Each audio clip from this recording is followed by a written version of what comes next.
ஒரு கார்த்திகை மாத கருக்கிருட்டு. செங்கல்பட்டிலிருந்து படப்பிடிப்பை முடித்துக்கொண்டு எம்ஜிஆர் அவர்கள் நடுநிசி 12 மணி வாக்கில் காரில் வந்து கொண்டிருக்கிறார். கண் விழித்தவாறே தனது காரில் எம்ஜிஆர் அவர்கள் வந்து கொண்டிருந்த பொழுது வழியில் போலீஸ் உடையில் நின்ற ஒருவரை பார்க்கிறார். எம்ஜிஆர் அவர்களின் கார் அவரை கடந்து செல்கின்ற போது எம்ஜிஆர் அவர்களின் நெஞ்சில் பொறி தட்டுகிறது. ஆள் நடமாட்டமே இல்லாத இந்த அர்த்த ராத்திரியில் அந்த போலீஸ்காரர் பஸ்ஸுக்காக காத்து நிற்கிறார் என்பதை எம்ஜிஆர் அவர்கள் புரிந்து கொள்கிறார். உடனே தனது டிரைவரிடம் காரை நிறுத்த சொல்கிறார் எம்ஜிஆர். கார் பின்னோக்கி வருகிறது. போலீஸ்காரரின் அருகில் காரை நிறுத்தி கதவை திறந்து ஏறுங்கள், எங்கே போக வேண்டும் என்கிறார் எம்ஜிஆர். பரவாயில்லை, நான் பஸ்ஸிலே வந்து விடுகிறேன் என்கிறார் அந்த போலீஸ்காரர். நேரமாகிவிட்டது, இனி இந்த ரூட்டில் பஸ் கிடையாது, ஏறிக்கொள்ளுங்கள் என்று எம்ஜிஆர் அவர்கள் வலுக்கட்டாயம் செய்ய போலீஸ்காரர் வேண்டா வெறுப்பாக ஏறுகிறார்.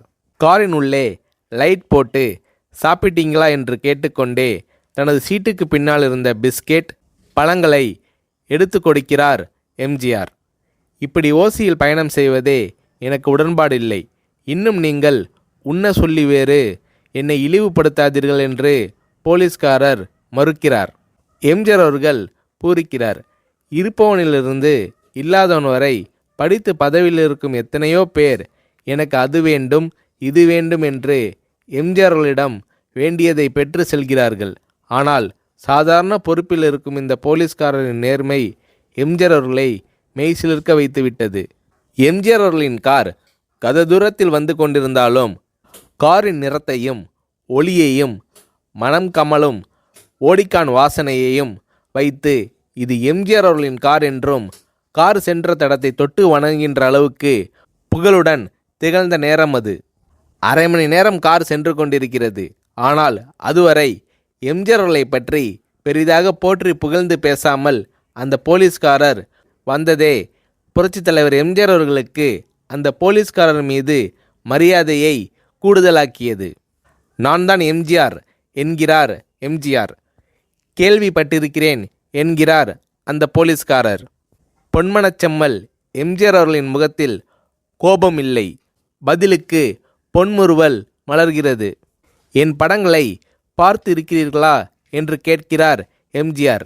நான் சினிமாவே பார்ப்பதில்லை என்கிறார் அந்த போலீஸ்காரர். புரட்சித் தலைவர் எம்ஜிஆர் அவர்கள் இன்னும் பிரமிக்கிறார். இப்போது கார் சத்தத்தை தவிர ஒரே நிசப்தம். போலீஸ்காரர் தனது வீட்டிற்கு 1/2 கிலோமீட்டர் தூரத்திற்கு முன்பே காரை நிறுத்த சொல்லி இங்கேயே இறங்கிக் கொள்கிறேன் என்கிறார்.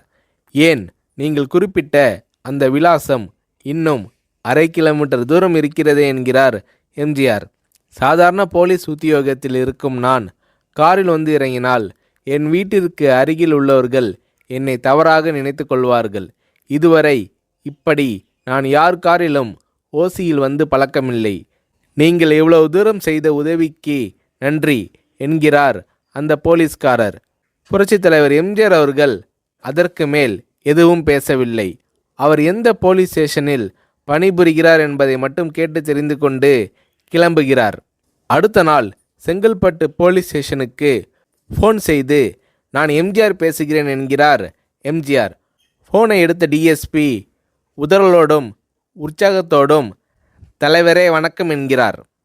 இரவு சந்தித்த போலீஸ்காரரை பற்றி விசாரிக்கிறார் எம்ஜிஆர்.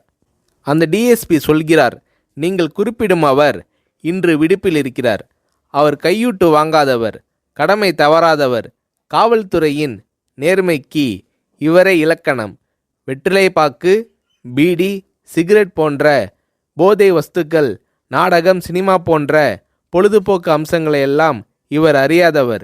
கல்யாண வயதில் உள்ள 3 பெண்களையும் கரை சேர்க்க முடியாமல் கஷ்டத்தில் இருக்கிறார் என்கின்ற விபரம் டிஎஸ்பியால் எம்ஜிஆர் அவர்களுக்கு சொல்லப்படுகிறது. அவரை நாளை என் தோட்டத்திற்கு வர சொல்லுங்கள் என்கிறார் எம்ஜிஆர். கேட்டுக்கொண்ட டிஎஸ்பி உங்களோடு ஃபோனில் ஆளுக்கு ஒரு வார்த்தை பேச இன்ஸ்பெக்டர், சப் இன்ஸ்பெக்டர் உட்பட எல்லோரும் ஆசைப்படுகிறார்கள். ஃபோனை அவர்களிடம் கொடுக்கலாமா என்கிறார். எம்ஜிஆர் அவர்கள் கொடுங்கள் என்கிறார். பேசுகிறார். அந்த போலீஸ் ஸ்டேஷனே புண்ணியம் பெற்றதாக மகிழ்ச்சி அடைகிறார்கள் அந்த போலீஸ்காரர்கள். மறுநாள் அந்த போலீஸ்காரர் ராமவரம் தோட்டத்திற்கு அழைத்து வரப்படுகிறார். அவரிடம் பேப்பரில் மடித்த பெரிய பணக்கட்டை கொடுத்து, இதை வைத்து உங்கள் பெண்களின் கல்யாணத்தை நடத்துங்கள் என்கிறார் எம்ஜிஆர். போலீஸ்காரர் மறுக்கிறார். நான் ஏதாவது உங்களிடம் காரியமாற்ற சொல்லி அதற்காக கொடுத்தால் அது தவறு. என்னால் ஆக வேண்டியது உங்களுக்கும், உங்களால் ஆக வேண்டியது எனக்கும் எதுவும் இல்லை.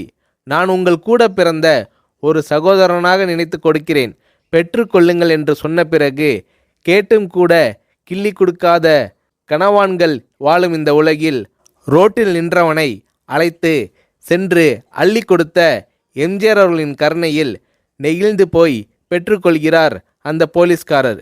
பிறகு ஒரு தேதியில் புரட்சித் தலைவர் எம்ஜிஆர் அவர்களே சென்று அந்த போலீஸ்காரரின் 3 பெண்களின் திருமணத்தையும் நடத்தி வைத்து வாழ்த்தி இருக்கிறார்.